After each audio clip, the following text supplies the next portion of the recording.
applaudissements, s'il vous plaît, pour Uber Eats.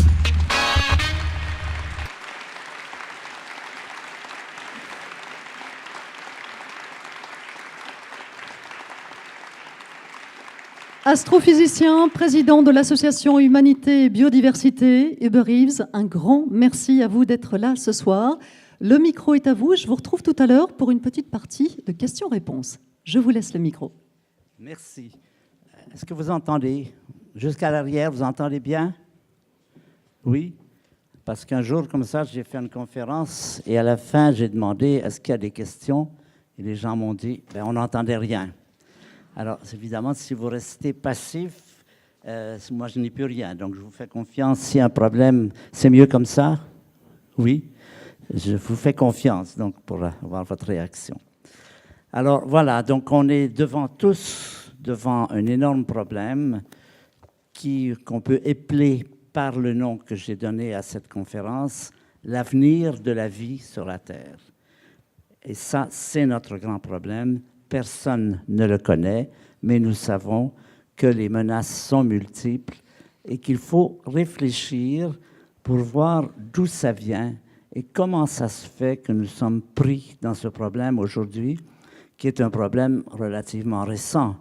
Quand j'étais enfant, on ne parlait pas d'écologie, on ne parlait pas d'environnement, il n'y avait pas toutes ces menaces. On a vu ça progresser au cours des années 70, 80, 90, quand on a compris qu'on émettait de plus en plus de gaz carbonique parce qu'on avait multiplié le nombre de voitures et que ce gaz carbonique pouvait avoir un effet négatif sur nous. Je me souviens d'une période où on disait ben non, écoutez, soyez raisonnables, la Terre est grande, les voitures, un peu de gaz carbonique, qu'est-ce que ça peut faire? Eh bien, on a compris que c'était vraiment un problème. Et c'est le problème dont je veux parler aujourd'hui. Et je vais commencer par citer un vers d'un poète allemand qui s'appelle Hölderlin et que j'ai choisi comme titre d'un de mes livres et comme titre de cette conférence. Hölderlin est un poète allemand qui vivait vers le 1820-1830 et qui écrit ces deux vers qui sont les éléments essentiels de ce dont je veux parler. Là où croit le péril, eh bien, il y a péril, nous le savons. Il y a des choses inquiétantes qu'il faut connaître, mais il ajoute « croit aussi ce qui sauve ». Et ça aussi, c'est important de le savoir. Il y a à la fois du péril, mais des choses qui sauvent. Et vous le voyez ici, l'implication de la Maïf dans ces problèmes justement d'environnement et tout ça, eh bien, sont un signe très positif dont on peut se réjouir. Donc, il faut les deux messages. Il faut dire aux gens ce qui est, ne pas cacher la réalité, ne pas se mettre la tête dans le sable, mais dire aussi, ça n'est pas une partie perdue. Il y a énormément d'éléments aujourd'hui qui permettent de penser que les choses peut-être n'iront pas si mal après tout, et peut-être beaucoup mieux. Personne ne connaît l'avenir, mais tout cela est en préfiguration aujourd'hui. Alors, j'ai essayé de regrouper, parce qu'on a tellement d'échos différents, de choses horribles, de destruction de la nature et tout ça, et en même temps, nous avons énormément d'éléments positifs qui nous arrivent d'un peu partout, les progrès de la médecine, les progrès justement dont on a entendu parler tout à l'heure. Alors, j'ai essayé de regrouper les deux pour essayer de comprendre, c'est un peu arbitraire, en disant, on va raconter deux histoires. Je vais vous raconter deux histoires. Et ces deux histoires sont des histoires qui nous touchent de près et qu'il faut essayer de réconcilier. Alors, il y a deux histoires. La première histoire, que j'appelle la belle histoire, c'est en fait notre histoire. C'est comment nous en sommes venus à exister aujourd'hui, être ce que nous sommes avec notre corps humain, qui est une merveille sans nom, qui nous permet de comprendre, qui nous a permis de résoudre, de connaître les lois de la physique, de connaître la médecine, de connaître tout ça. L'être humain, le corps humain est une merveille. Ça, c'est le premier point. Mais comment cela est-il arrivé? Comment en sommes-nous arrivés à être ici aujourd'hui? Eh bien, ça, c'est ce qu'on peut appeler la belle histoire. La belle histoire, elle commence il y a 14 milliards d'années. elle implique des étoiles, des galaxies, des atomes, des molécules, des quantités de choses que nous commençons à comprendre aujourd'hui et qui font ce qui est nous, ce qui nous a permis d'être là. Alors, elle commence il y a 14 milliards d'années, mais notre connaissance de cette histoire est beaucoup plus récente. Elle date d'environ un petit peu moins d'un siècle.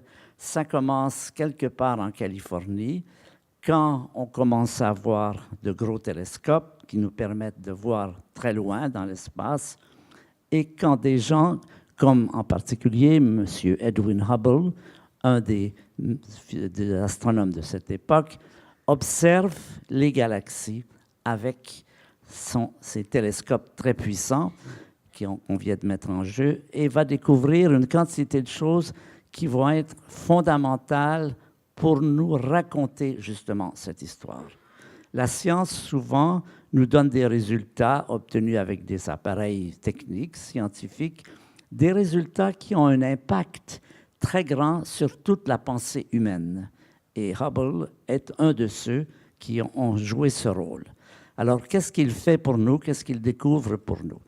Bien, avant cette période, on connaissait bien les étoiles, mais on connaissait très peu de choses de la structure de l'ensemble de l'univers. On connaissait très peu, on avait très peu de connaissances à très grande échelle.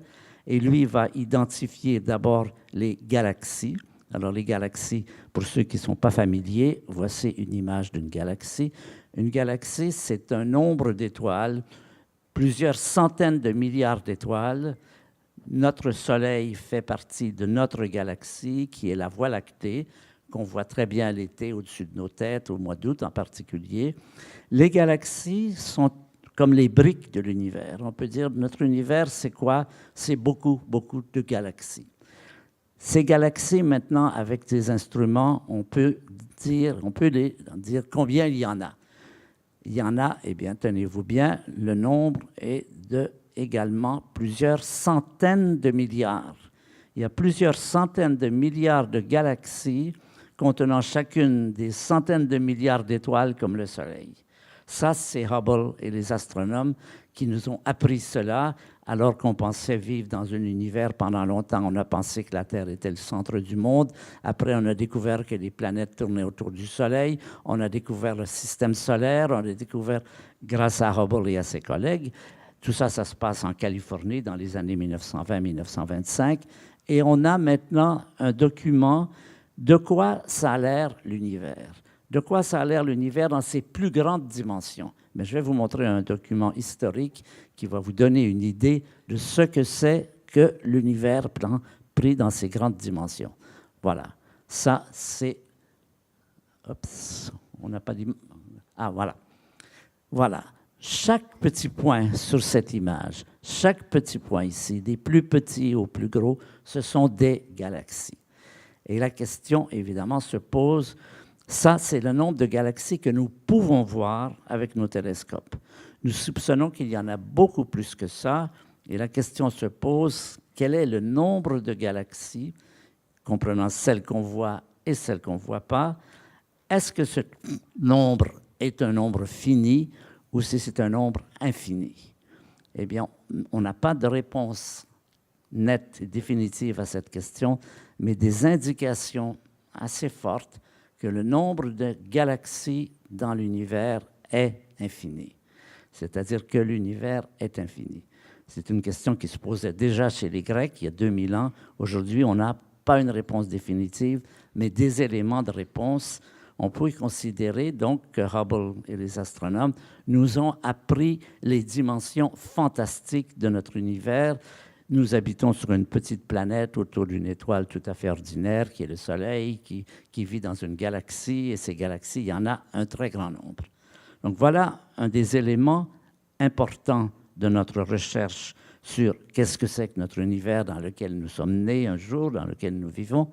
Mais là, Hubble va apporter une autre nouvelle, une autre information tellement étonnante, tellement stupéfiante que lui-même n'y croira pas. et que ses étudiants le rassuraient en lui disant « Mais non, ça va, ce que vous avez trouvé, c'est tout à fait valable. » Eh bien, qu'est-ce qu'il a trouvé, Hubble, qui va changer complètement notre rapport à l'univers? Je vais vous le décrire de la façon suivante. D'abord, qu'est-ce qu'il fait, Hubble? Eh bien, il a son télescope, il a ses galaxies, et qu'est-ce qu'il peut faire? Bien, il peut mesurer, comme on fait avec des instruments de mesure.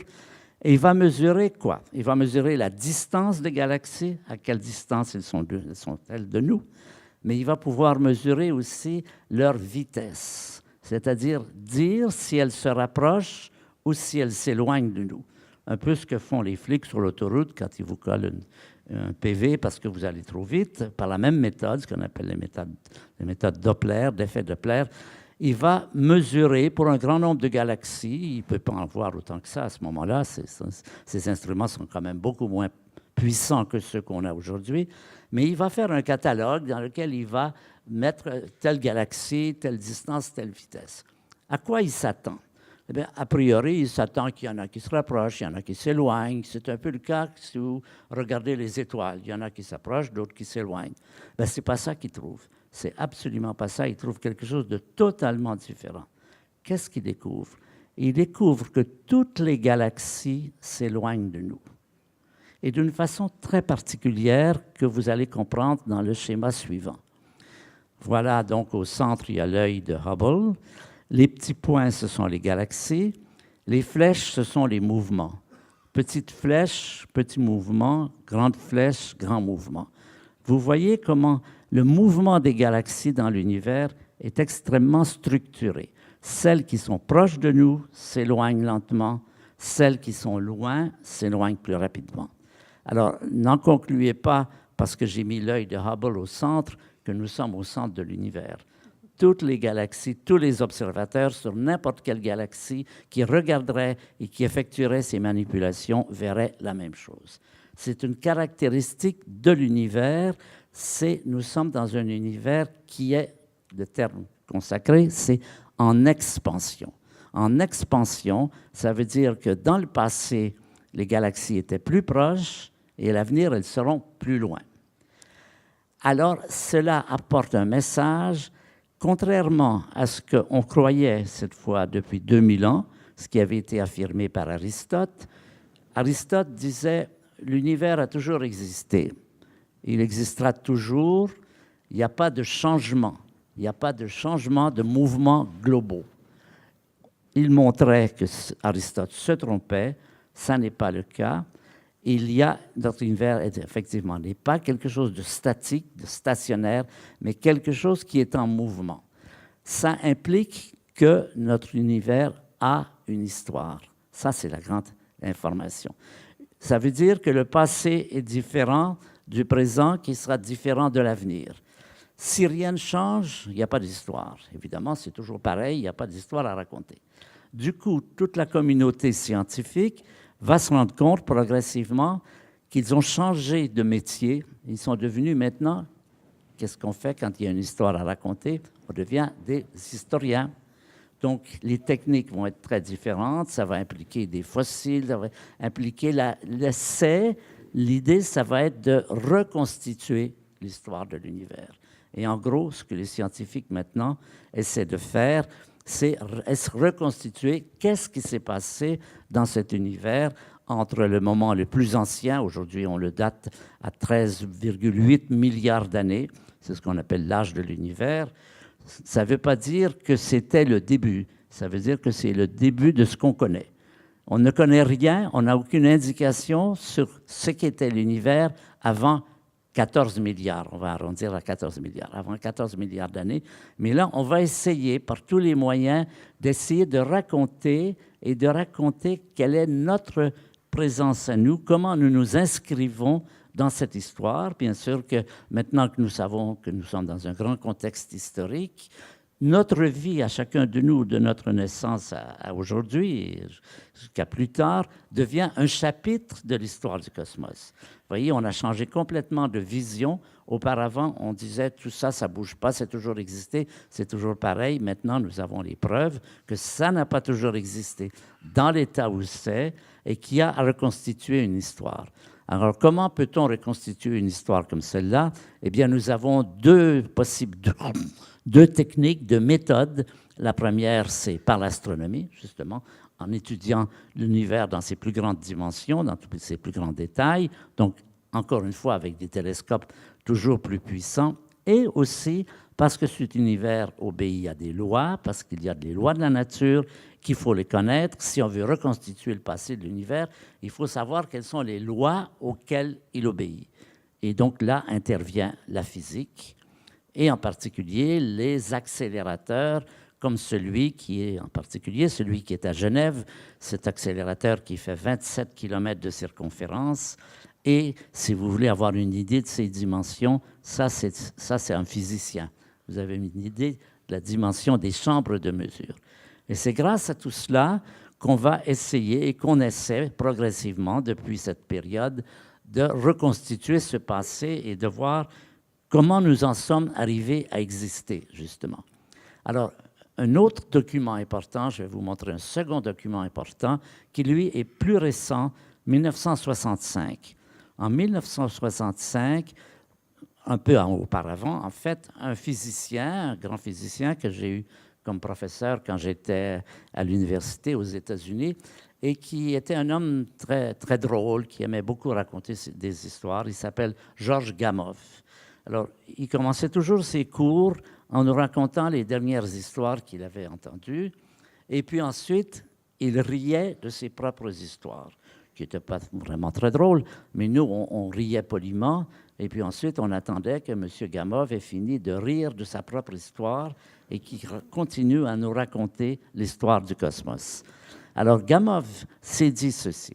Il s'est dit, bon, prenons au sérieux cette idée que l'univers est en expansion. Beaucoup de personnes étaient très, très critiques derrière cette idée, et c'est normal, en science, il est normal de critiquer, de ne pas se laisser raconter n'importe quoi. Donc, il fallait des preuves. Est-ce qu'il y avait d'autres preuves que ce qu'on connaissait déjà? Et Gamow a dit oui. Eh bien, on va se dire, imaginons effectivement que ça soit correct, donc que l'univers est en expansion. Ça veut dire que dans le passé, il était en contraction. Les galaxies étaient plus rapprochées. Et là, Albert Einstein, quelques années auparavant, en 1915, avait montré que un univers qui est en expansion, c'est un univers qui est en refroidissement. C'est ce qui se passe quand vous comprimez un gaz, vous le réchauffez, quand vous le détendez, il se refroidit. C'est ce qui se passe dans les frigos, c'est ce qui se passe dans les voitures, évidemment. Et Einstein a montré, et là, ce n'était pas simple, mais il l'a fait, que l'univers qui, dans le passé, était plus dense, était aussi plus chaud, que cet univers devait être beaucoup plus chaud. Et il s'est dit, oui, mais jusqu'à quelle température a-t-il été dans l'univers? Parce que nous savons aussi que quand vous chauffez de la matière, elle brille. C'est ce qui se passe si vous allez dans une forge, vous allez voir des forgerons qui vont faire fondre le métal, et vous savez qu'après un certain temps, la fonte devient rouge, lumineuse, ensuite elle devient orange, elle devient jaune. Quand vous augmentez la température, elle traverse l'arc-en-ciel. Donc Gamow s'est dit, si c'est vrai que l'univers était plus dense dans le passé, ça veut dire qu'il était plus chaud et qu'il était beaucoup plus lumineux. Alors il s'est dit, eh bien, qu'est-ce qui est arrivé de cette gigantesque lumière qui existait vraisemblablement, selon ses arguments, que les premiers temps de l'univers devaient être un flash absolument fantastique, extrêmement lumineux. Et il s'est dit, qu'est-ce qui en est arrivé? Est-ce qu'elle est disparue, cette lumière, ou où est-elle passée? Et alors, il a fait quelques calculs et il est arrivé à l'idée que la lumière initiale du flash devait encore exister aujourd'hui sous forme d'une lueur très pâle, très peu énergétique, uniforme partout dans l'espace. Et il a prévu que cette lumière-là, on devait pouvoir aujourd'hui encore la détecter. Non pas comme une lumière visible à nos yeux, mais dans les émissions radio, l'équivalent des radios, l'équivalent en fait des ondes millimétriques, des ondes que nous utilisons pour nos fours à micro-ondes. Et là, il est arrivé en 1965, ça c'est le second événement, que cette lumière a été détectée par des satellites qui cherchaient tout autre chose, personne n'y croyait vraiment, et que c'est le document majeur aujourd'hui qui nous donne des renseignements sur ce qui se passait il y a à peu près 14 milliards d'années. C'est une photo réelle, ce n'est pas une image de synthèse, c'est une photo réelle que vous allez voir parce que je crois que c'est un document qui est important pour toute la culture humaine, de savoir, d'avoir des renseignements sur ce qui était l'aspect visible comme à la télévision, c'est-à-dire que c'est les mêmes ondes que pour la télévision, et c'est ce rayonnement qu'on a appelé le rayonnement fossile. C'est la plus vieille image du monde. Vous allez la voir, c'est pratiquement au début, pratiquement juste après le Big Bang. Elle a été découverte par hasard, encore une fois, par des ingénieurs de la Bell Telephone. À cette période, j'étais aux États-Unis, je travaillais à la NASA, et la NASA lançait des satellites, et puis elle les perdait. C'est-à-dire qu'on pouvait suivre ces satellites aussi longtemps qu'ils étaient dans l'horizon, mais quand ils sortaient de l'horizon, on les perdait.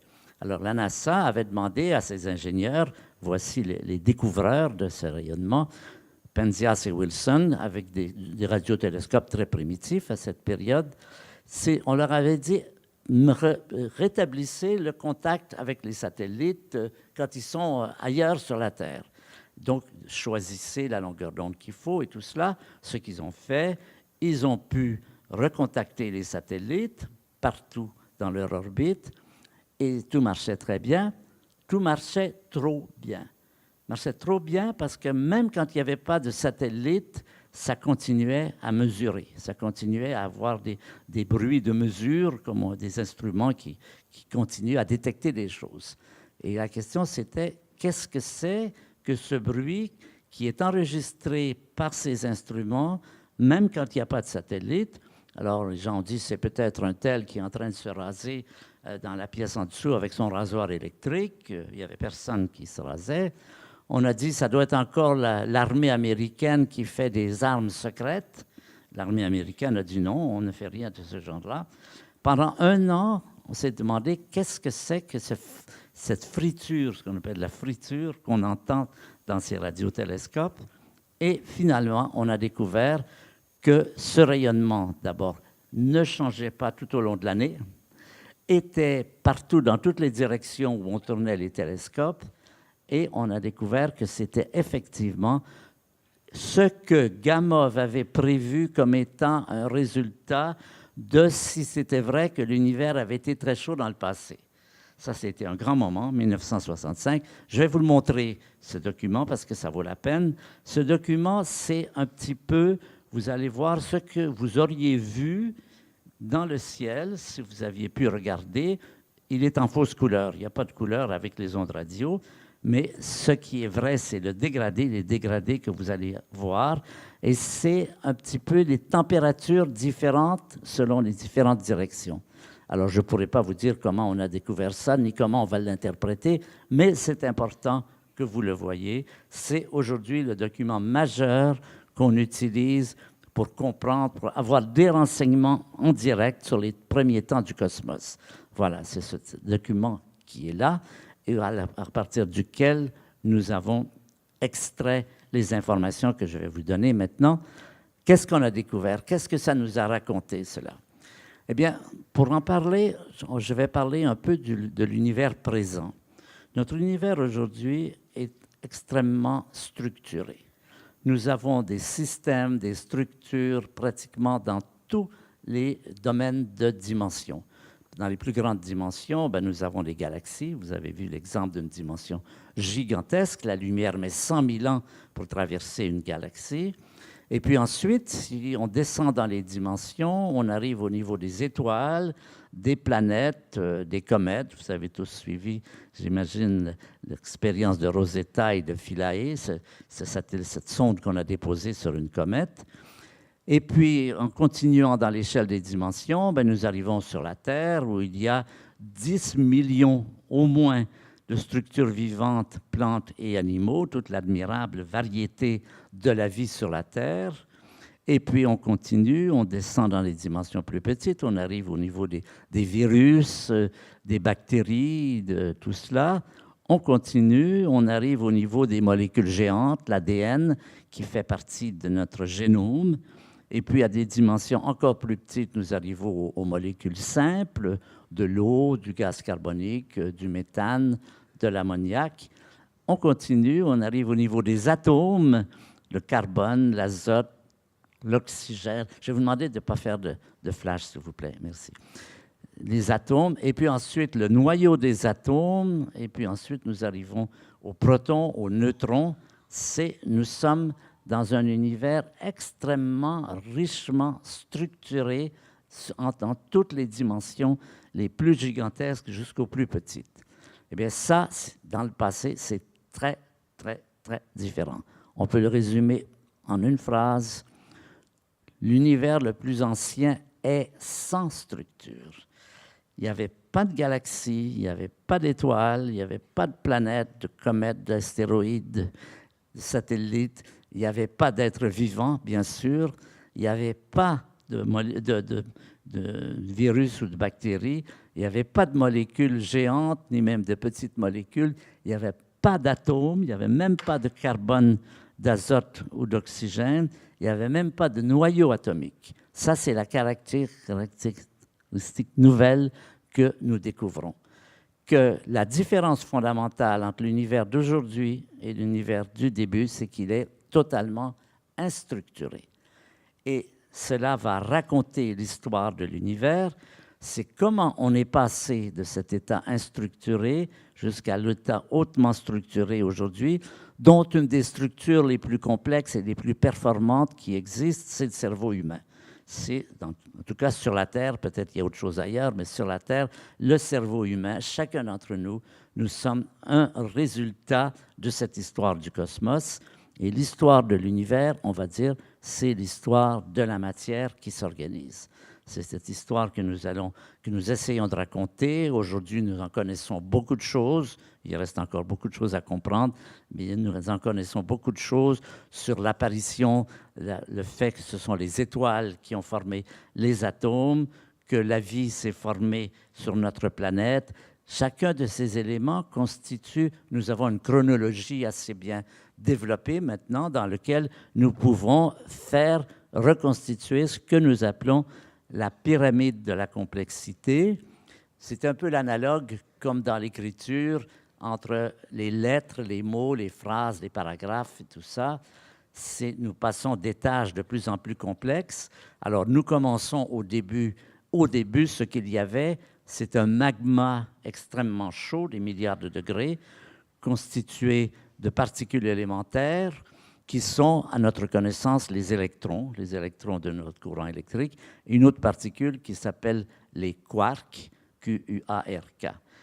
Ce que nous identifions aujourd'hui comme le magma initial, ce sont ces particules, et dont l'histoire ensuite va se passer. L'analogie est bonne entre les lettres, les mots et les phrases.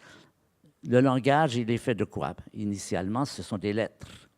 L'écriture, ce sont des lettres. Ensuite, on associe des lettres pour faire des mots, et on associe les mots pour faire des phrases, et il y a un élément qui intervient que nous appelons des propriétés émergentes.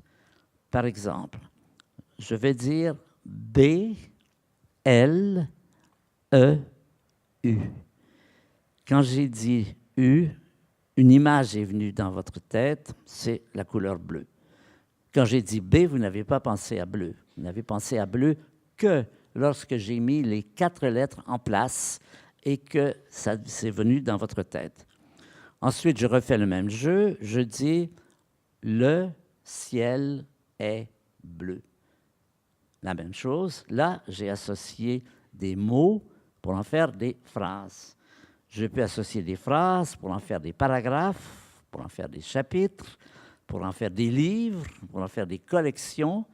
Tout notre savoir, toute notre information est stockée dans ce petit jeu de la nature qui est ce jeu que nous reproduisons de la même façon, donc pour le jeu de l'écriture, pardon, et de la même façon, la nature, je ne sais pas qui c'est la nature, je dis la nature comme ça, la nature joue depuis 14 milliards d'années ce même jeu. Elle met ensemble des quarks et des électrons. Avec les quarks, elle fait des protons et des neutrons. Avec les protons et les neutrons, elle fait des noyaux atomiques. Avec les noyaux atomiques, elle fait des atomes. Elle fait des molécules. Vous voyez, c'est toujours la même chose. Chaque étape est composée de l'étape en dessous. Chaque marche de l'escalier est composée de la marche en dessous et compose la marche au-dessus, toujours avec ce que nous appelons des propriétés émergentes. Et pour vous donner une idée, nous sommes, nous, composés, notre corps, en dernière analyse, il est composé de quarks et d'électrons. Le nombre de quarks et d'électrons qu'il y a dans le corps humain est gigantesque. C'est à peu près 1 avec 29 zéros. C'est ce que vous douchez ou que vous touchez quand vous touchez à votre corps. C'est 1 avec 29 zéros quarks associés dans cette admirable structure qui s'appelle le corps humain. Et maintenant, je vais vous proposer un petit exercice. Vous allez fermer les yeux et vous allez dire « j'existe ». Vous allez prendre conscience de votre existence. Prendre conscience que vous êtes à une conférence d'astronomie, à Lille, à la Maïf et tout cela. Et là, vous dire que là, vous venez de faire un des actes, une des performances, une des prouesses les plus extraordinaires qui a été fait dans l'univers aujourd'hui, simplement d'être capable de prendre conscience de votre existence. Cela a requis que 1 avec 29 zéros, quarks et électrons, se soient combinés, associés au cours des âges dans toute l'évolution de ce qui est notre passé, de l'évolution darwinienne, de l'évolution des étoiles, des galaxies, des quantités de réactions un peu partout, quelquefois d'une grande violence, d'autres fois beaucoup plus délicates. Mais il a fallu tout ça pour que vous soyez en mesure de dire « j'existe ». C'est certainement, encore une fois, la plus grande prouesse qui a été faite, bien au-delà de ce qu'il faut pour gagner des médailles d'or et d'argent aux Jeux olympiques. Donc, c'est ça. La belle histoire, c'est ça. La belle histoire, c'est comment, au travers de quantités fantastiques de phénomènes dans des dimensions gigantesques et dans des temps de milliards d'années, tous ces phénomènes sont arrivés à ce résultat dont vous venez d'illustrer l'efficacité en étant en mesure de pouvoir prendre conscience de votre existence. Ça, c'est important parce que beaucoup de philosophies de morale ancienne dévalorisaient le corps humain comme étant rien du tout. C'est faux. C'est une merveille fantastique et c'est la belle histoire.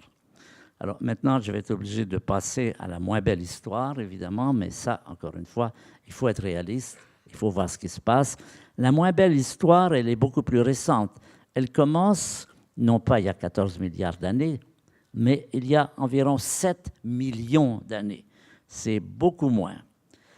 Cette moins belle histoire, qu'est-ce qui se passe? Il se passe ce phénomène extraordinaire aussi. C'est un moment où sur la Terre, il y a beaucoup d'espèces animales très variées, mais une espèce, pour des raisons que nous ne connaissons pas et que nous ne comprenons pas, mais ça s'est passé, on essaie de comprendre ce qui s'est passé. Cette espèce a acquis une forme supérieure d'intelligence.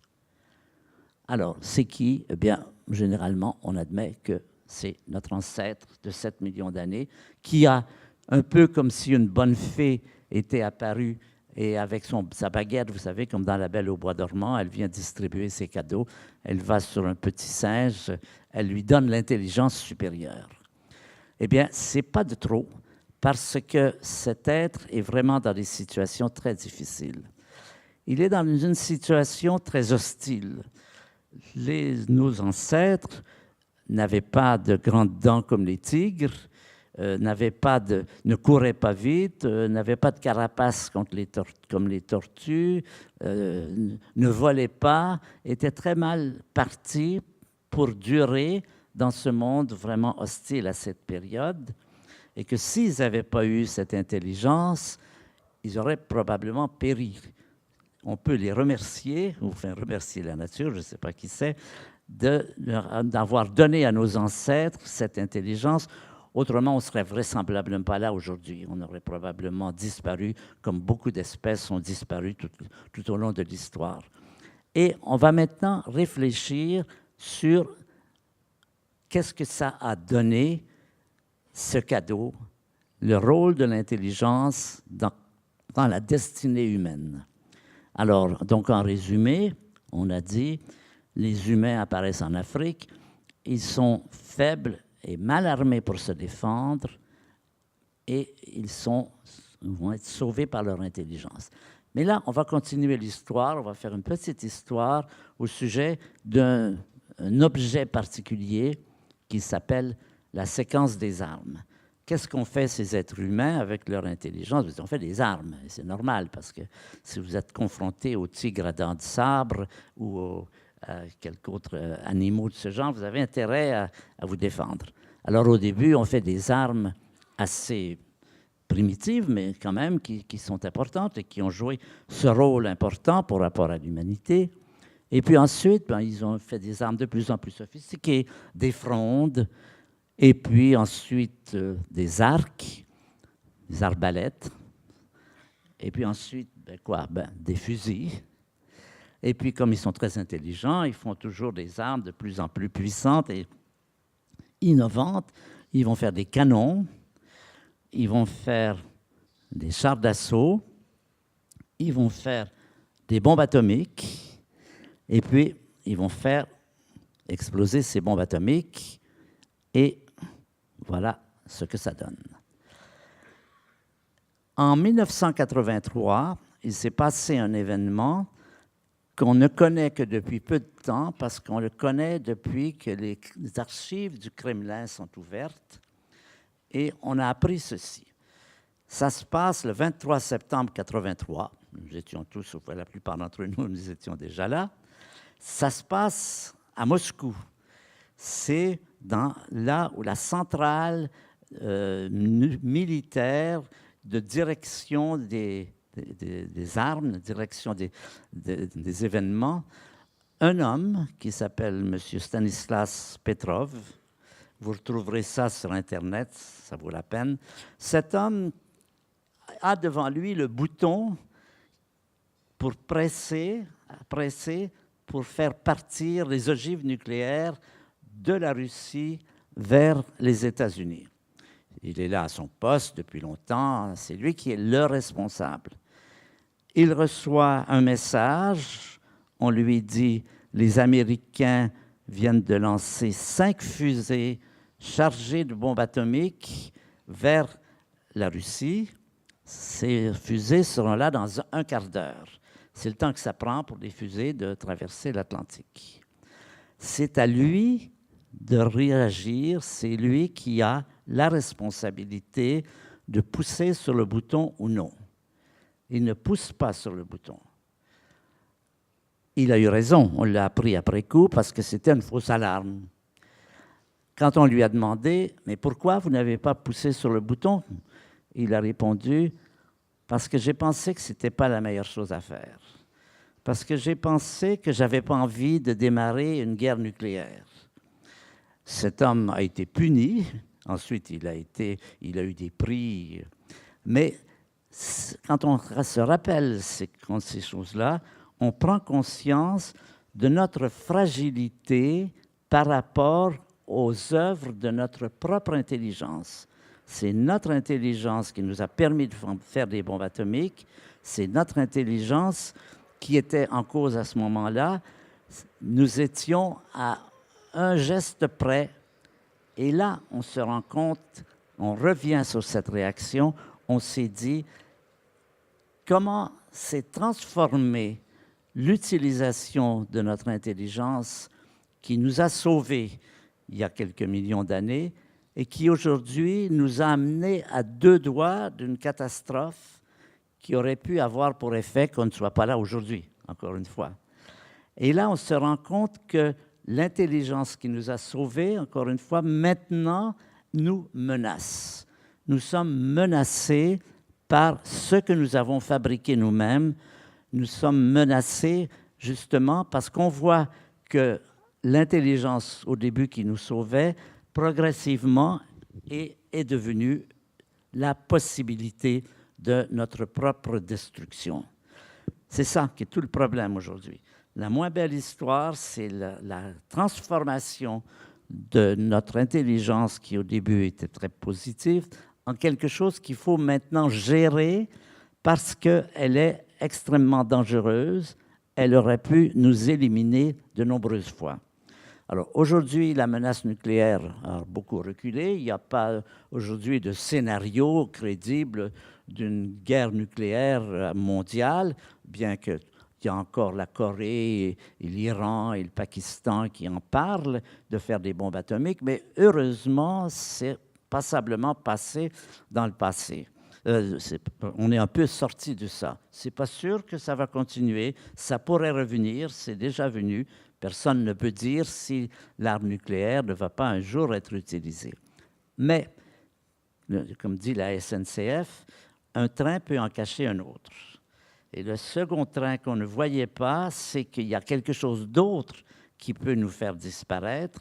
C'est précisément, encore une fois, notre intelligence, mais l'utilisation que nous en faisons. Et bien sûr, là, je parle du réchauffement climatique, je parle de la pollution, je parle de la déforestation, de tout ce qui se produit aujourd'hui et qui fait que, même si nous ne sommes plus menacés par une guerre nucléaire qui nous détruirait en 15 minutes, nous sommes quand même menacés par la détérioration massive de l'environnement que nous faisons. Notre influence, notre intelligence nous fait que notre influence est à l'échelle de la planète.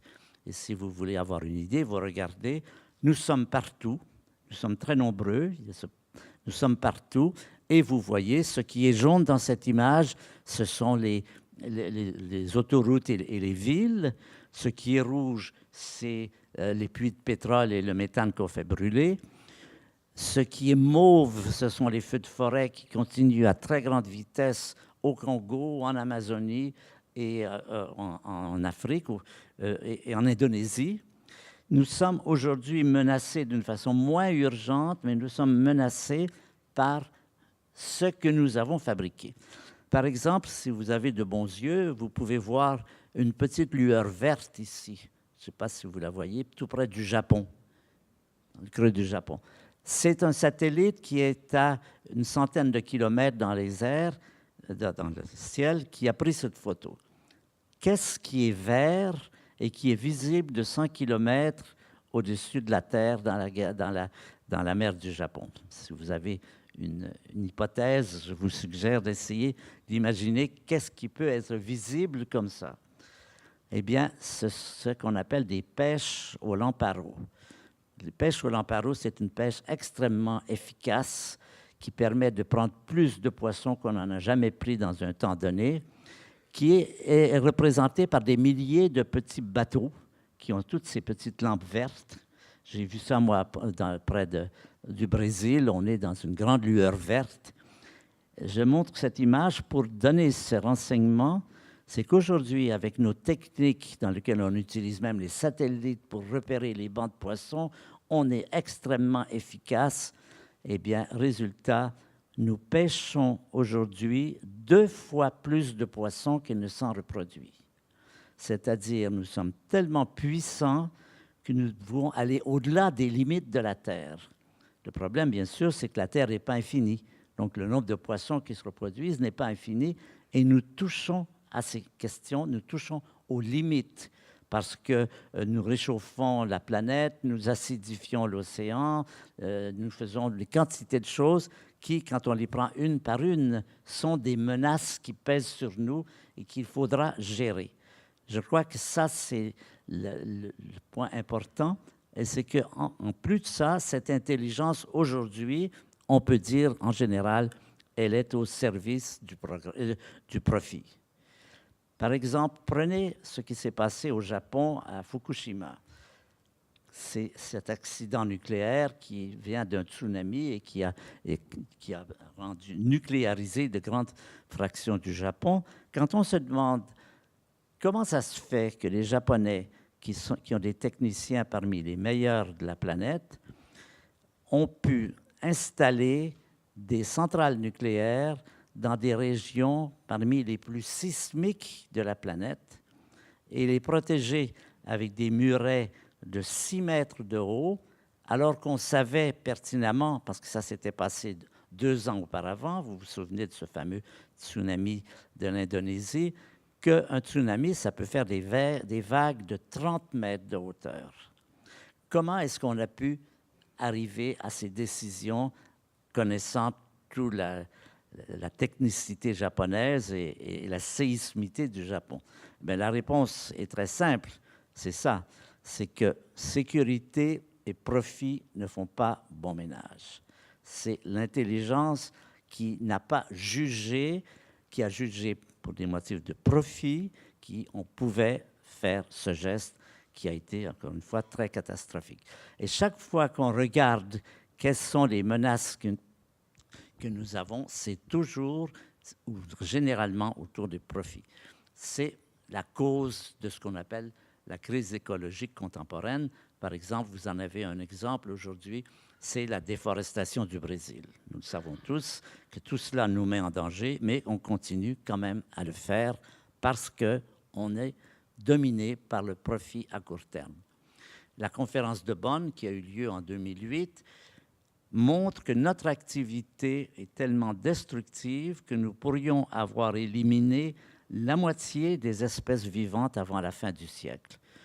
Un problème majeur aujourd'hui, c'est les vers de terre. Les vers de terre sont en danger, diminuent un peu partout. Les vers de terre, ça ne fait pas la une des journaux. On ne met pas dans la une des journaux, les vers de terre ont encore disparu, diminué, mais ça nous menace parce que font les vers de terre? Ils oxygènent les sols et donc ils les fertilisent. Et nous savons que régulièrement, nous perdons grande quantité de possibilités de fertilisation des sols parce que nous détruisons les vers de terre, parce que nous détruisons les abeilles et les insectes et la pollinisation. Enfin, je ne vais pas vous répéter ce qu'on appelle aujourd'hui la litanie, c'est-à-dire tout ce que nous regrettons, tout ce que nous déplorons de ce qui se passe aujourd'hui. Une phrase qui résume assez bien ceci, c'est « Tout se passe comme si nous menions une guerre contre la nature. »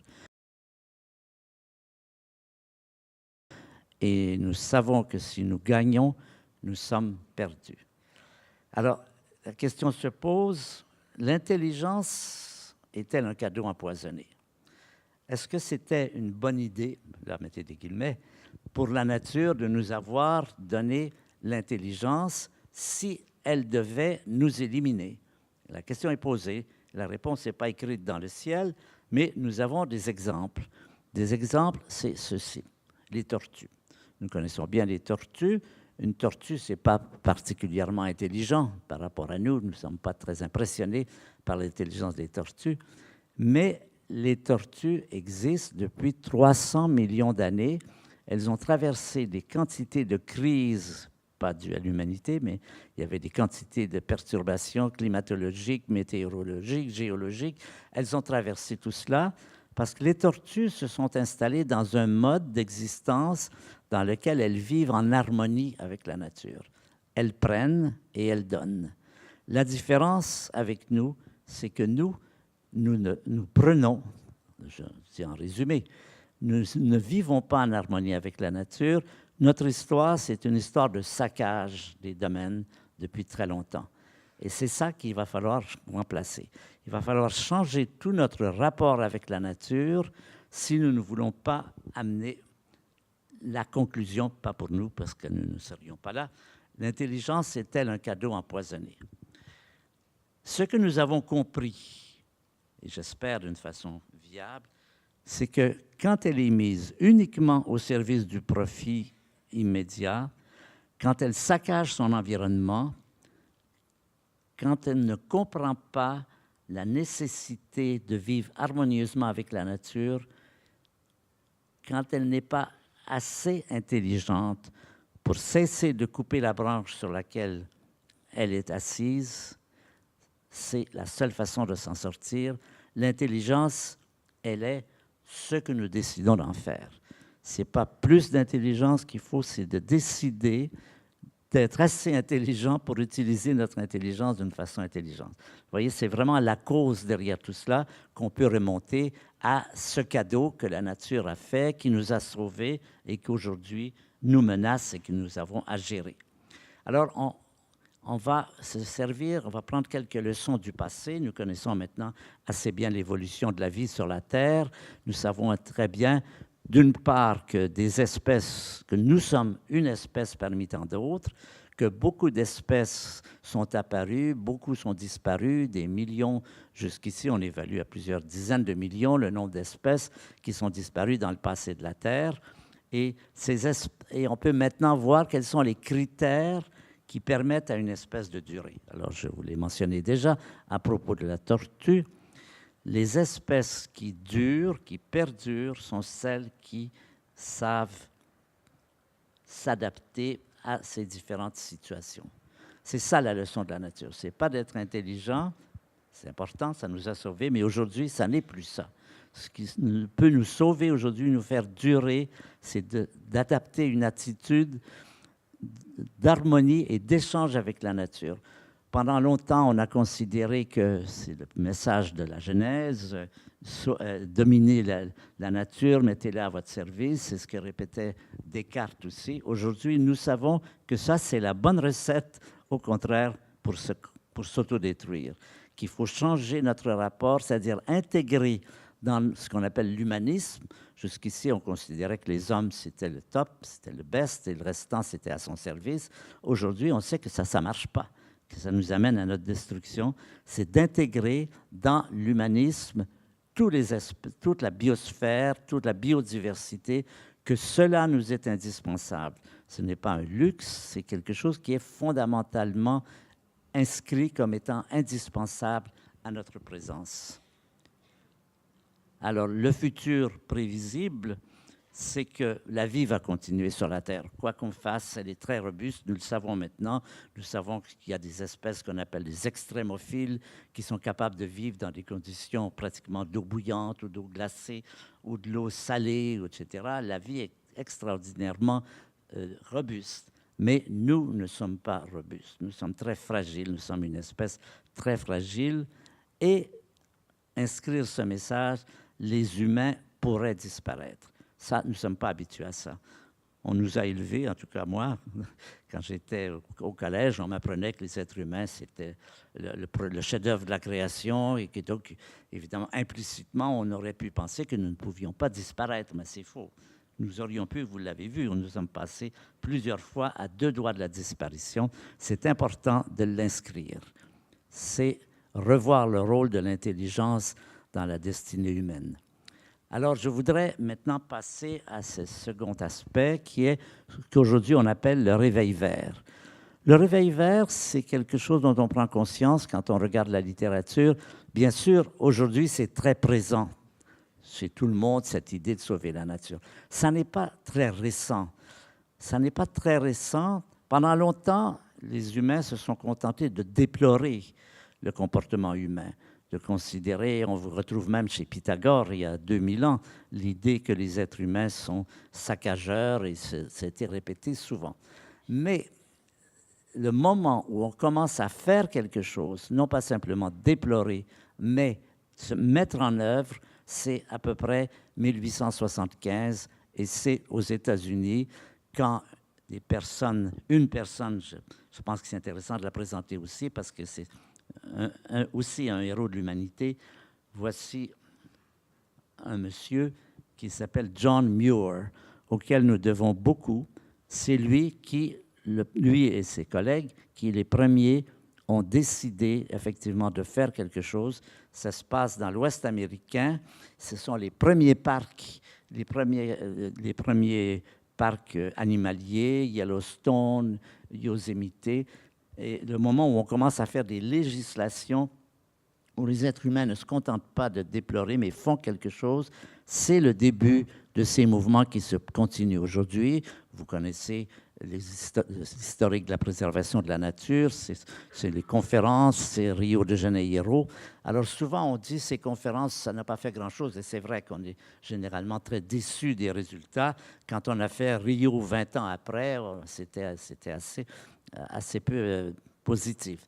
Je crois que l'importance de ces conférences, comme celle d'ailleurs qui va se tenir à Paris en 2015, c'est pas surtout les résultats qui sont petits, c'est l'impact de ces conférences sur l'ensemble de l'humanité, parce que c'est, par exemple, Rio a eu comme rôle très positif d'introduire dans le vocabulaire de tout le monde le mot écologie. Quand j'étais enfant, on ne parlait pas d'écologie, on ne parlait pas d'environnement. C'est grâce à Rio que c'est devenu un sujet, que les gens ont pris conscience de l'importance de ce qui se passe. Nagoya, c'est le moment où le mot biodiversité est également devenu dans le vocabulaire. Je pense qu'on ne doit pas s'attendre à ce que la conférence de Paris résolve tous les problèmes, ça c'est un peu naïf. On doit s'attendre à des petits pas. L'important, c'est de savoir qu'on ne va pas tout résoudre d'un coup, mais chaque petit pas compte, ce qu'on appelle les petits pas du colibri. Vous connaissez peut-être, je vais vous raconter cette histoire, la fable du colibri. La fable du colibri, c'est un incendie gigantesque, un feu de forêt avec des pompiers, des machines, tout ça, des avions qui transportent de l'eau. Et puis, il y a un petit colibri qui va chercher une goutte d'eau dans le ruisseau et qui vient le déposer sur le feu. Et les gens lui disent, de quoi tu as l'air avec ta goutte d'eau, franchement? Et il lui répond, ben, je fais ma part. Je crois que c'est une bonne sagesse, c'est chacun fait sa part, chacun essaie de faire quelque chose en sachant que peut-être ça ne donnera rien, mais peut-être ça donnera quelque chose. Donc je crois que ça, c'est la philosophie qu'il faut adopter aujourd'hui. J'aime citer une phrase de Jean Monnet, qui est un homme politique français, qui est un des auteurs de l'Europe, un de ceux qui ont fabriqué l'Europe, et qui disait, quand on lui demandait « Est-ce que vous êtes optimiste ou pessimiste? Est-ce que vous pensez que les Français et les Allemands un jour pourraient s'entendre? Est-ce que vous êtes optimiste ou pessimiste? » Et Jean Monnet répondait « L'important, ce n'est pas d'être optimiste ou pessimiste, c'est d'être déterminé. Déterminé à faire ce qu'on pense qu'il faut faire. Peut-être ça ne donnera rien, peut-être ça donnera quelque chose. » Je crois que ça, c'est l'attitude que nous devons prendre. Se rendre compte qu'aujourd'hui, nous sommes devant un énorme combat entre deux puissances majeures, une de destruction, une de restauration.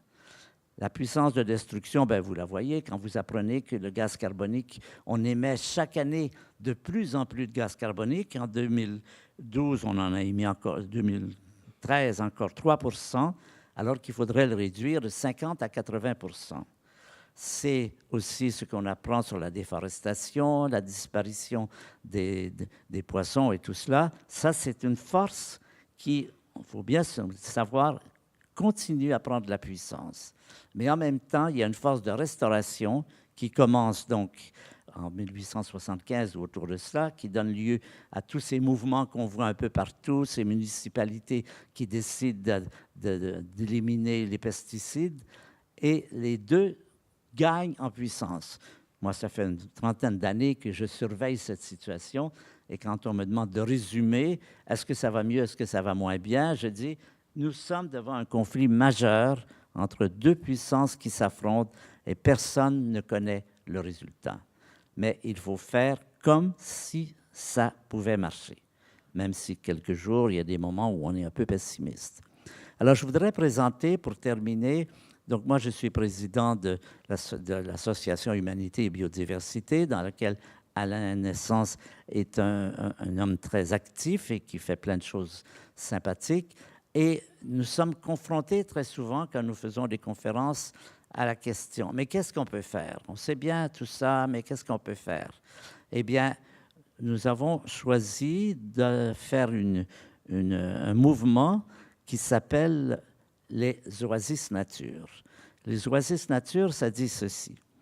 Bien sûr, nous ne pouvons pas grand-chose contre ce qui se passe en Indonésie ou en Amazonie, mais nous avons tous, ou presque tous, des lieux sur la planète qui nous appartiennent légalement. Ça peut être un balcon, ça peut être un grand terrain, ça peut être une forêt. C'est de prendre la position positive, de dire, eh bien, ce qui dépend de moi, je vais m'en servir, je vais le consacrer à la préservation de la vie, à la préservation de la nature. Donc, vous vous associez à notre mouvement et vous décidez que dans ce lieu, c'est plus une attitude, en fait, que des directives. Les directives intelligentes, quand on veut préserver la nature, on sait ce qu'il faut faire. Il ne faut pas mettre de pesticides, il faut éviter les engrais chimiques, il faut essayer de faire venir des oiseaux ou des plantes. Tout ce qu'on peut faire sur un balcon ou sur une grande forêt, c'est cette décision qui est donc de faire des oasis, des oasis nature, qui est, bon, nous sommes des représentants avec Alain et nous essayons d'encourager tous ceux qui veulent s'associer à nous. C'est un double effet positif. Le premier effet positif, c'est que il y a au moins ça dans lequel il n'y aura pas de détérioration et nous en avons déjà plusieurs centaines, dont certains sont très grands, comme le parc de la Villette à Paris est une oasis nature. Beaucoup de villes ont décidé de s'associer à nous. C'est quelque chose qui croît rapidement. Mais le deuxième impact, peut-être plus important, c'est par rapport à vous-même. Là, vous savez que vous avez fait quelque chose et c'est positif psychologiquement de sentir qu'on n'est pas à la dérive, qu'on n'est pas dans un mouvement déprimant, de pessimisme, etc., mais que ce que nous pouvons faire, nous l'avons fait. Nous avons beaucoup d'exemples, par exemple, d'écoles où les enfants ont transformé un dépotoir qui était dans la cour ou pas loin et qui en ont fait un jardin et qui ensuite ont fait une petite fête pour manger les légumes. Ça a un impact très important dans une période où une des choses les plus inquiétantes, c'est cet esprit de « c'est foutu ». C'est pas foutu. Et il faut décider, il faut être déterminé à dire que ce n'est pas foutu et qu'on fait ce qu'on peut faire. Voilà, il y aura des petites brochures qui vous seront distribuées, ceux qui le voudront. Et si vous joignez à nous, vous serez très bienvenus. Merci.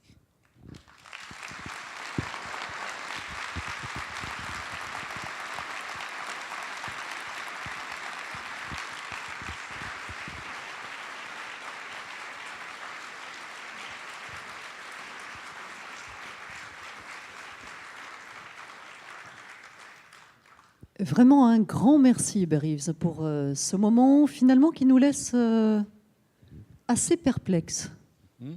Et la parole est maintenant à vous. Vous avez le micro. Il y a des micros qui vont circuler dans la salle pour toutes vos questions. Oui, remettez un peu de lumière, s'il vous plaît. Voilà, qu'on puisse vous voir, effectivement. Ce sera quand même plus sympa. Alors, ce n'est pas nécessairement des questions, vous pouvez simplement faire simplement des témoignages. Oui, des commentaires, des témoignages, vous êtes d'accord, vous n'êtes pas d'accord. C'est intéressant de faire une sorte de forum où on a des points de vue différents. Exactement.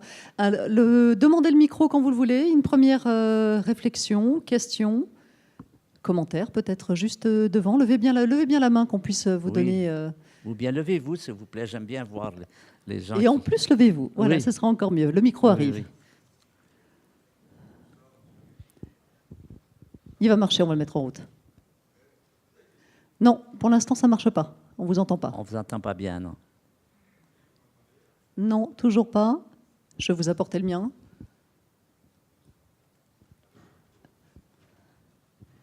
Approchez-vous, je vais vous donner le mien, peut-être.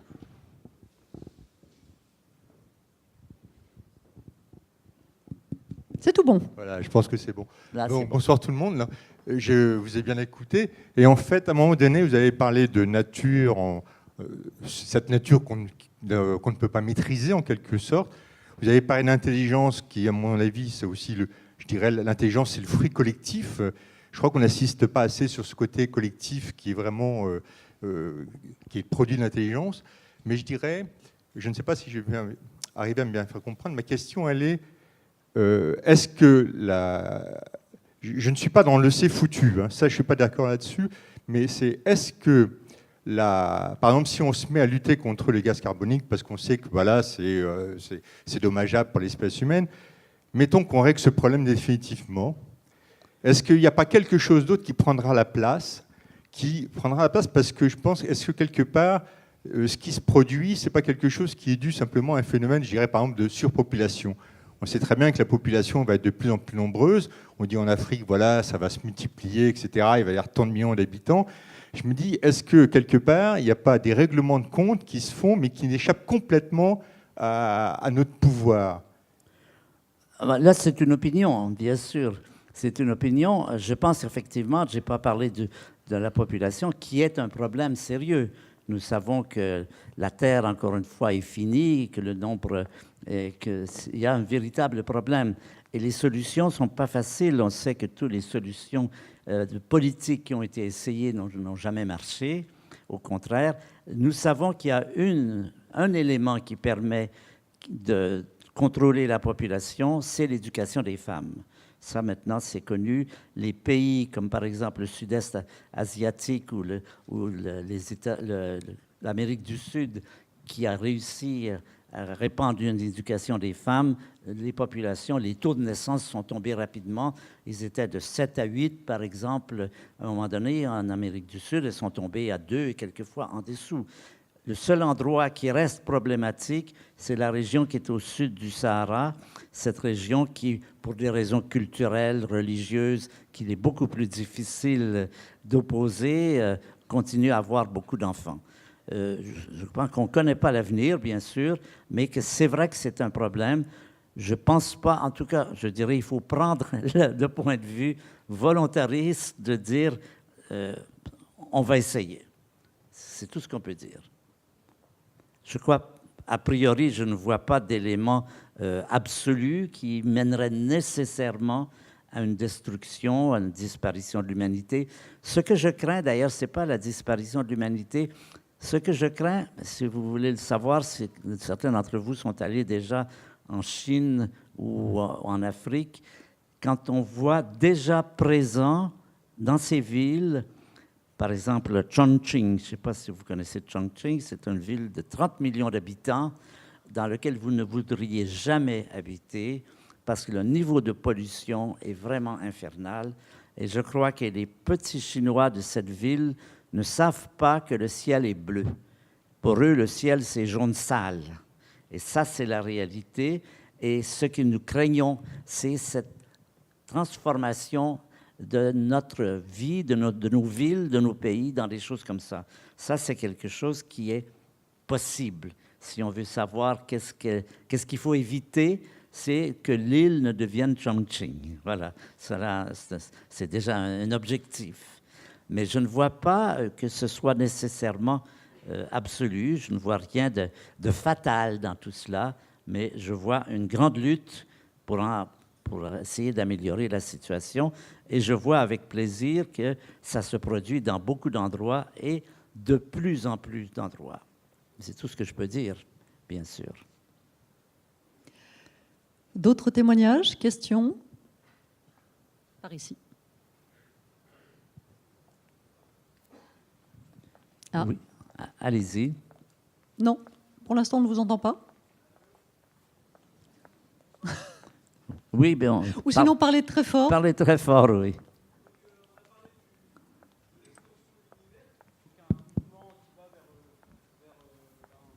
Donc un accroissement et en même temps une organisation.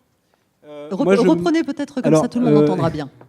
Donc on a parlé de l'extension de l'univers, donc un mouvement de l'univers qui va vers plus d'harmonisation.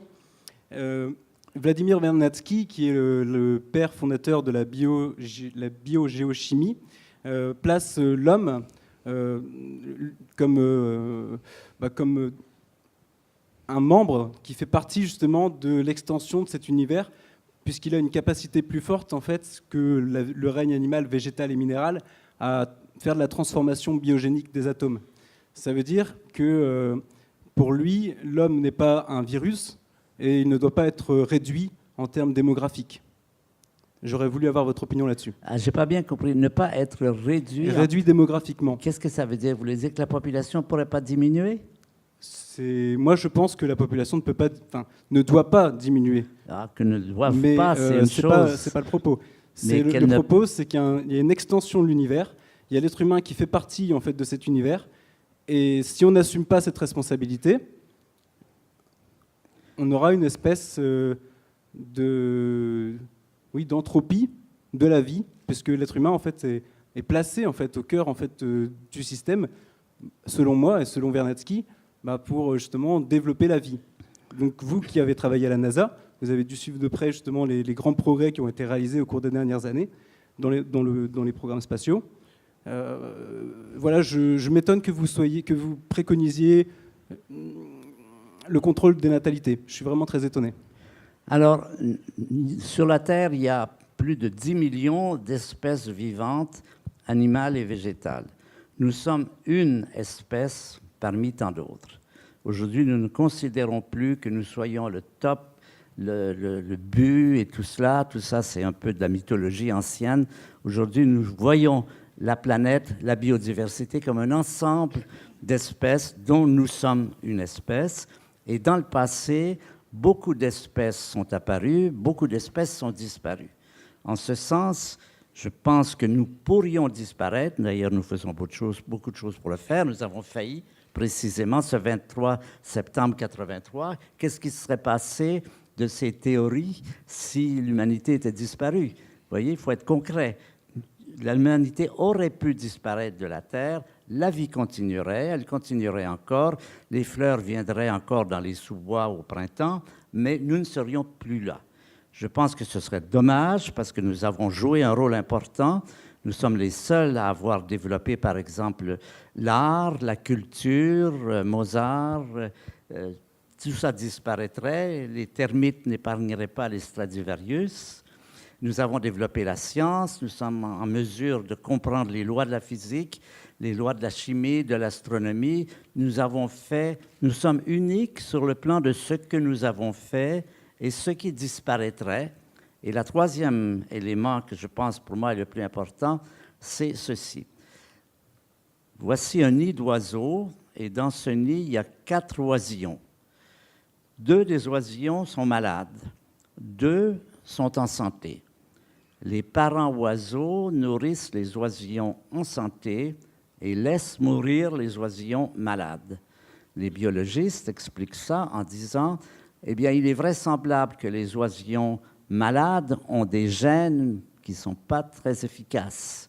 Donc, il vaut mieux, pour l'avenir de la lignée, soigner les oiseaux en santé et laisser mourir les oisillons malades.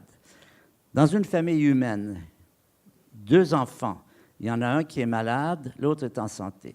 Les parents soignent l'enfant malade quelquefois plus que l'enfant en santé. Pourquoi? Sur le plan de la génétique, ça n'a pas de sens. Il vaudrait mieux soigner l'enfant qui est en santé.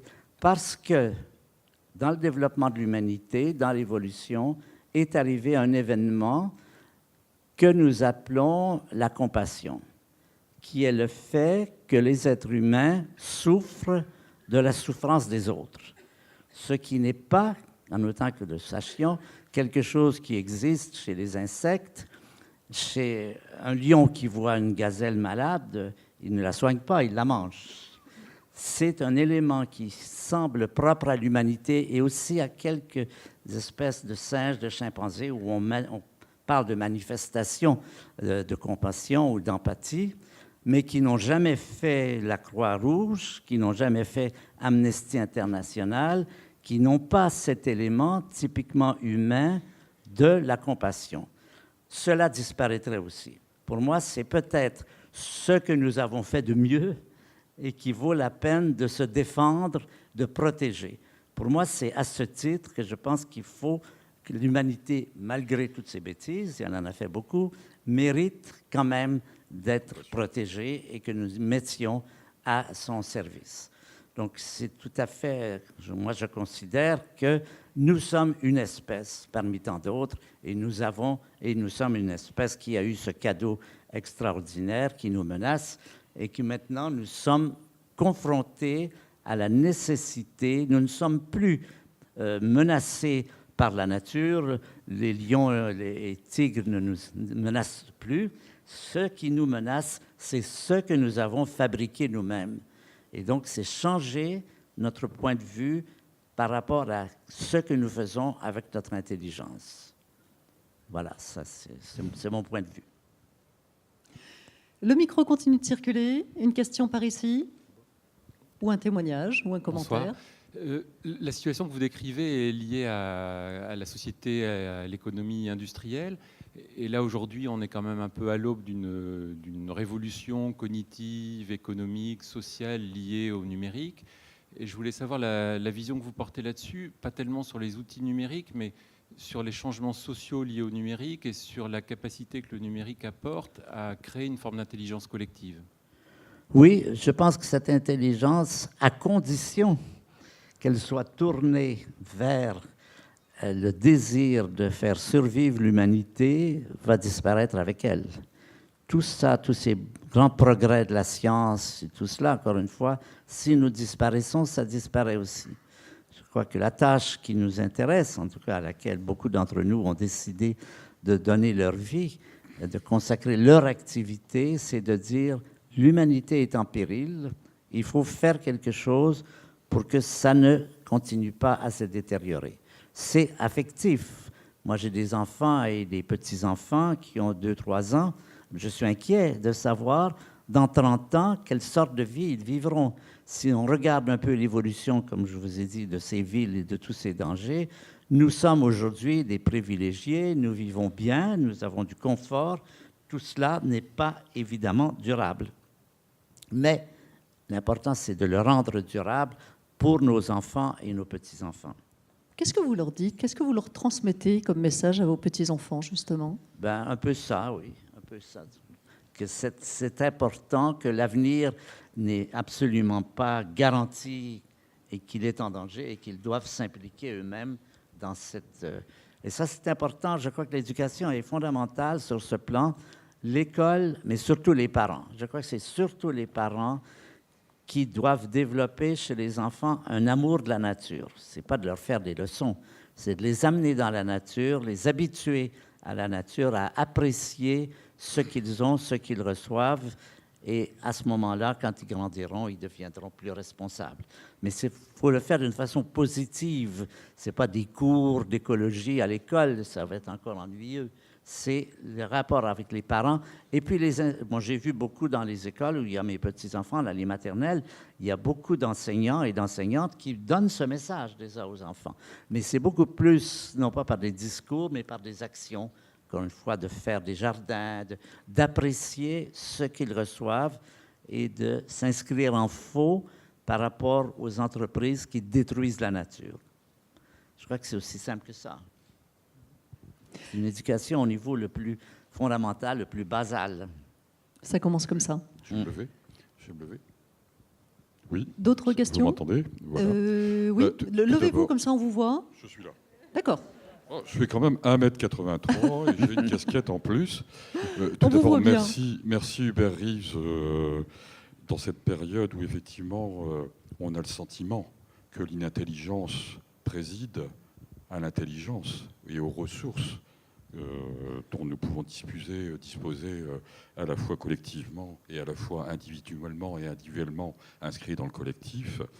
Vous avez, dans votre exposé, d'une simplicité que j'apprécie beaucoup, mais qui renvoie à tellement de complexité, vous avez soigneusement et intelligemment évité la question des croyances,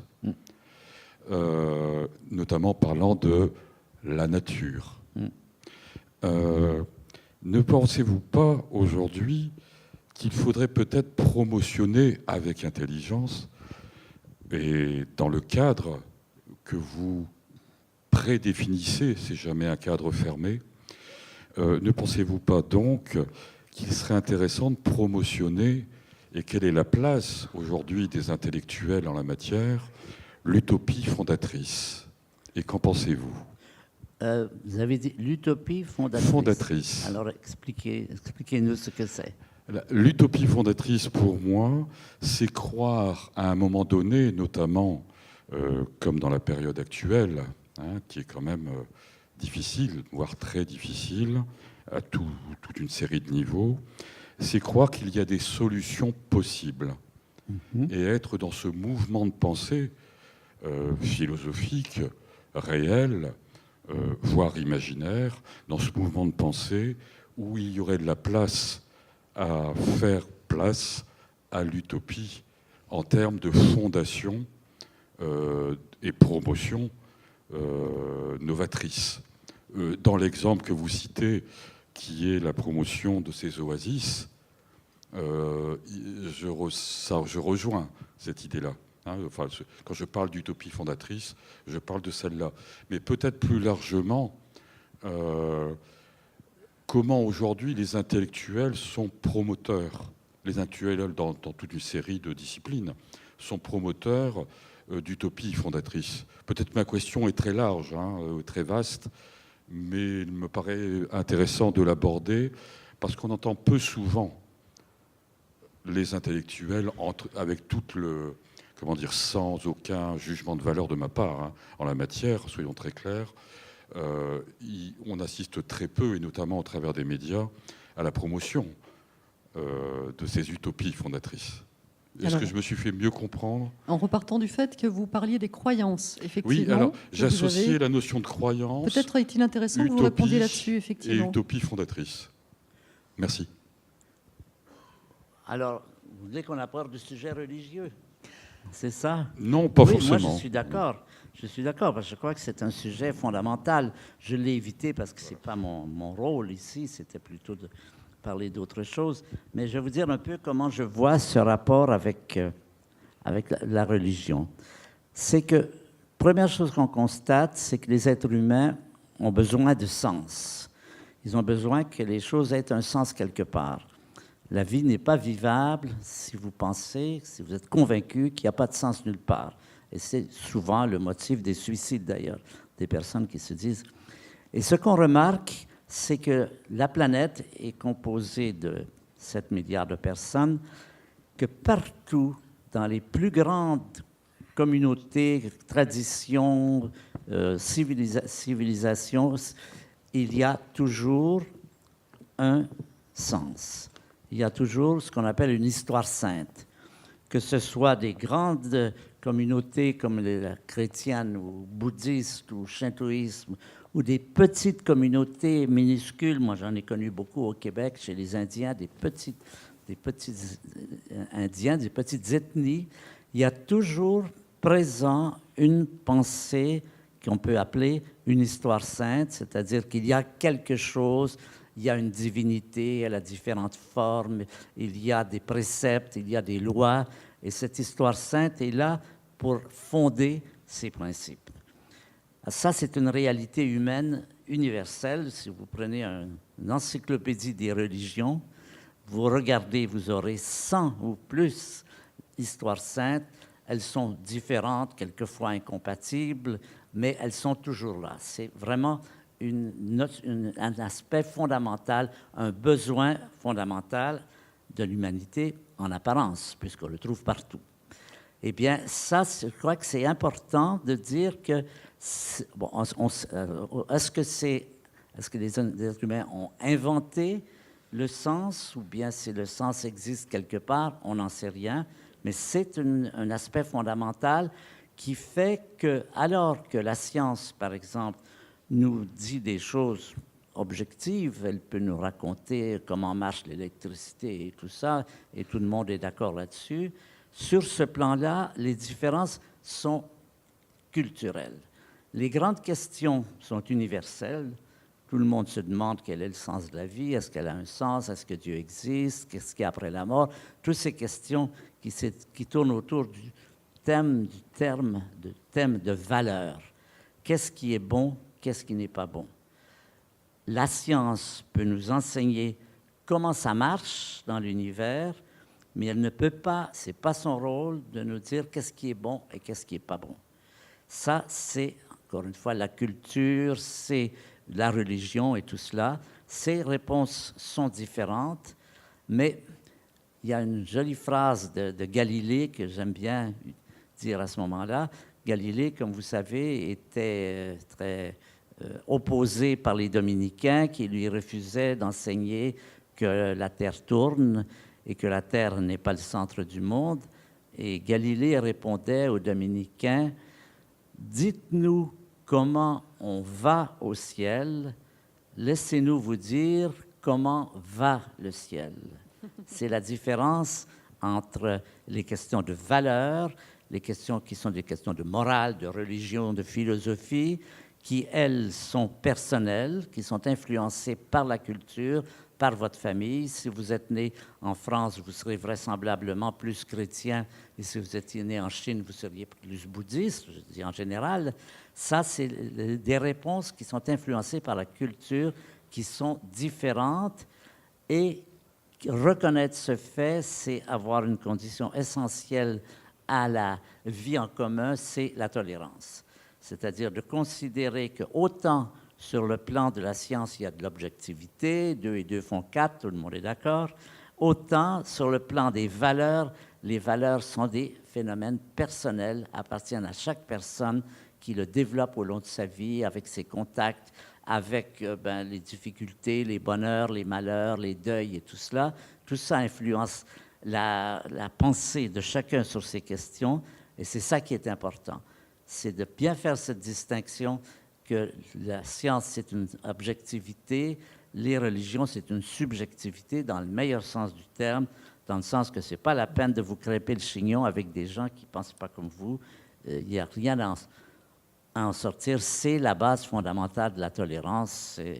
Les problèmes que nous avons aujourd'hui avec les islamistes, qui étaient très présents chez les chrétiens au temps des croisades. Il n'y a pas vraiment de différence entre les comportements du Daïch et le comportement des croisades quand vous en lisez l'histoire. Eh bien, c'est ça, justement, c'est un progrès de l'humanité, je dirais, que cette acceptation de plus en plus généralisée de la tolérance, et c'est une chose aussi que nous devons cultiver si on veut vivre des vies riches et pacifiques. Nous avons encore quelques toutes petites minutes. Alors peut-être qu'on n'a pas complètement répondu à votre question, mais on a abordé effectivement un aspect aussi intéressant. Le micro continue de circuler en tout cas. J'ai une question ici, si le micro peut venir de ce côté-là. Ici. Moi, je suis prêt. Gardez le micro pour la question d'après, si vous voulez. Elle sera pour vous. Je peux poser... Allez-y. J'y vais ? Allez-y. Alors, déjà, merci, Monsieur Reeves. Vous nous disiez, qu'est-ce qu'on peut faire ? Alors, moi, j'ai envie de m'adresser à tous les adhérents de la Maïf, dont je fais partie, ici présents, et nous avons donc des valeurs humanistes. Nous voulons un monde plus juste. Alors, certes, mais nous faisons partie, que nous le voulions ou pas, des plus riches. Il y a Hervé Kempf, un journaliste, qui a écrit « Comment les riches détruisent la planète ». Alors, même si les temps sont durs, on fait partie des plus riches.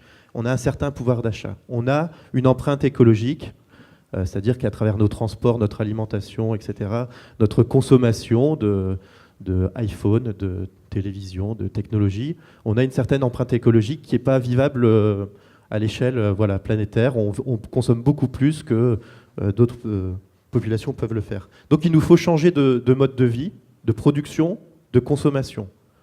Alors ça, c'est difficile à faire parce que ça a aussi une application politique à grande échelle. Alors vous disiez que chacun fait sa part. Donc, comment faire sa part ? Moi, je propose déjà de ne plus voter pour des gens qui prônent une croissance verte, qui est une grande fumisterie quand même, qui est simplement du greenwashing, qui est destiné à faire... Alors, il y a des bonnes initiatives, mais qui est destiné à faire du profit. Vous avez parlé tout à l'heure du profit. Et souvent, c'est ce qui détruit le profit à court terme au niveau politique, au niveau des grandes entreprises et multinationales. C'est ce qui détruit les liens sociaux et environnementaux. Donc il faudrait peut-être arrêter de voter tout simplement pour ces gens qui prônent une croissance verte, mais une croissance tout court, qui prônent les OGM, qui prônent une industrie, une agriculture intensive, comme l'Europe le préconise et nous oblige à le faire, à une agriculture intensive qui détruit la biodiversité, les vers, avec les vers dont vous avez parlé tout à l'heure. Donc ces gens-là, pour qui nous votons, et je serais curieux de savoir dans la salle qui vote pour des politiques qui tiennent un discours croissanciste, eh bien tous ces gens-là, il faut savoir qu'ils participent à l'inverse de ce que vous nous dites. C'est-à-dire qu'ils participent à la destruction de la biodiversité. Donc il faudrait peut-être déserter ce vote. Et juste, voilà. Et je propose on écoutera la réponse aussi d'Hubert Reeves à ce sujet. Pardon ? Allez-y, on écoutera la réponse. Oui, j'en ai plus pour très longtemps. Là, non, mais ça me fait penser à la phrase du début. Là où croit le péril, croit aussi ceux qui sauvent. Il y a une petite faute à sauve. C'est S-O-V-E. Non, c'est une petite pique. Non. Là où croit le péril, croit aussi ceux qui sauvent. En fait, on pourrait dire là où croit le péril, il faudrait peut-être décroître. Pour nous, les riches, en tout cas, les pays riches. Et juste, il me semble que Hubert Reeves est un supporter des déboulonneurs, dont je fais partie, collectif anti-pub des déboulonneurs. À Lille, on désobéit, on fait de la désobéissance civile non violente, et on espère, comme à Grenoble, qu'il y ait moins de pubs. Alors j'espère que peut-être, Monsieur Hubert Reeves, si vous pouviez inciter tous les adhérents présents ici et de la Maïf à venir soutenir nos actions de désobéissance civile. Si on est 500 à la prochaine fois, je pense qu'il y aura plus beaucoup de pubs à Lille dans les prochaines années. Merci. Merci à vous. Oui, merci de votre témoignage. Je voudrais dire personnellement, je ne suis pas pour la décroissance. Je pense qu'il faut remplacer décroissance par décroissance de quoi ? Il faut faire mieux avec moins. Nous ne pouvons pas accepter une attitude de décroissance parce que c'est une attitude irresponsable vis-à-vis des gens qui n'ont rien. C'est les plonger encore plus loin dans leur déprivation, dans leur famine, dans tout cela. Ce qu'il faut,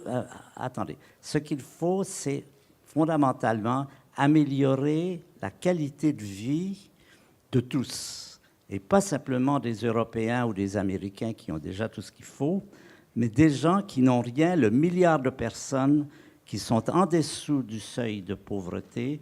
Ces gens, on doit continuer à développer, à faire une croissance pour améliorer leur niveau de vie et leur permettre d'avoir une vie humaine. Mais en même temps, nous savons qu'il faut diminuer la quantité d'éléments, de ressources naturelles qu'il faut obtenir, dont il est nécessaire pour accroître justement leur niveau de vie. Donc, décroissance tout seul, pour moi, question décroissance de quoi ? Décroissance effectivement de notre utilisation des ressources naturelles, de ce que nous faisons aujourd'hui, mais croissance de la qualité de vie et de la possibilité de vivre mieux en exploitant moins les ressources naturelles. Donc, je suis désolé, je ne peux pas m'associer à votre mouvement. Je crois que, d'une part, il y a quelque chose de déprimant dans cette notion de décroissance. Ce n'est pas dynamique. Nous avons besoin d'objectifs dynamiques et non pas d'objectifs déprimants. Et c'est pour ça que je suis désolé de vous dire que je ne peux pas m'associer à votre mouvement. On a le temps d'une dernière question, sachant que bien sûr, vous pourrez ensuite poursuivre la discussion. Je vous expliquerai comment, mais une dernière question. On vous écoute, ou une réflexion. Monsieur Reeves, bonsoir. Merci beaucoup pour votre exposé qui m'éclaire, je pense nous éclaire tous.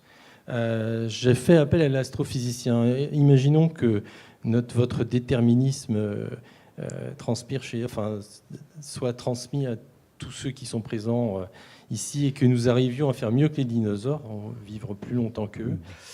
Et j'aimerais savoir ce que pense l'astrophysicien du fait que, de toute façon, notre Soleil a une durée de vie limitée.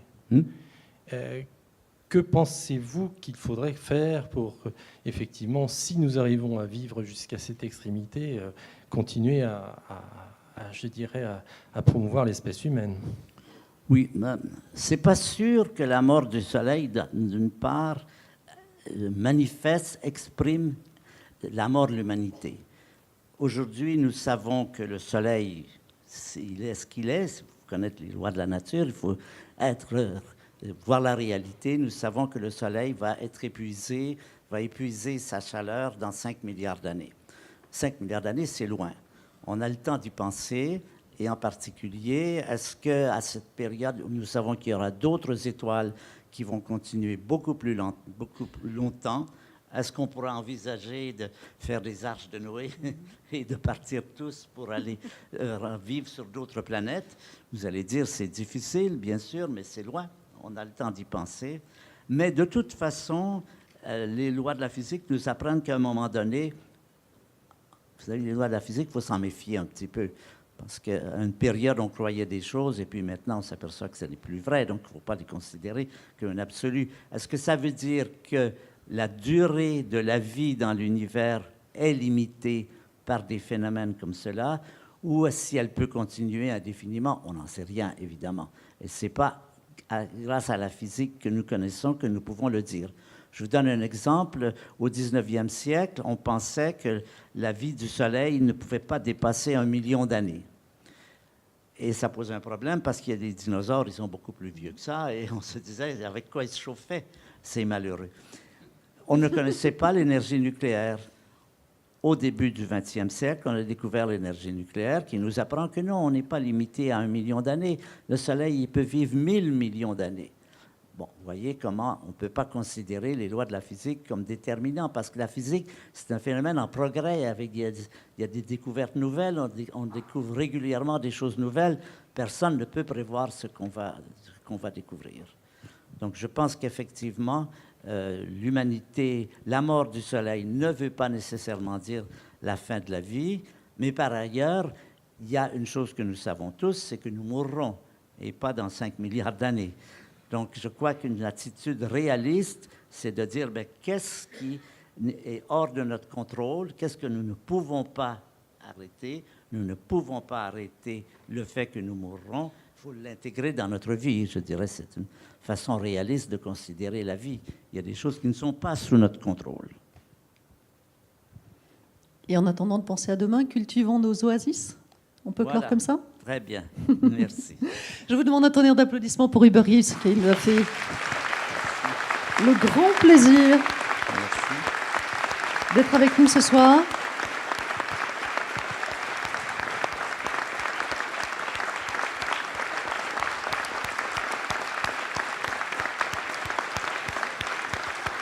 C'était vraiment un grand honneur de vous avoir avec nous ce soir. Un immense merci, Uber Eats. Merci, merci. Et on pourrait bien sûr, je pense, discuter les uns et les autres toute la nuit avec vous, continuer de vous poser des questions. Mais nous allons avoir la chance de vous avoir encore quelques minutes avec nous. Est-ce que vous nous ferez le plaisir d'un petit moment de dédicace aussi? Bien sûr, oui, bien sûr. Bon. Oui, tout à fait. Alors c'est un joli moment qui s'annonce encore. Je vous présente la suite du programme. Vous allez pouvoir donc de nouveau discuter avec Uber Eats, discuter aussi avec les acteurs des associations que nous avons récompensées ce soir. Et tout cela va se passer autour d'un cocktail qui va se dérouler sur votre droite. Vous êtes arrivé par la gauche, vous repartez par la droite. Derrière le rideau qui est là, et un cocktail vous attend. Un grand merci à vous d'avoir été là ce soir. On vous souhaite une excellente suite de soirée. Merci beaucoup à tous. Merci.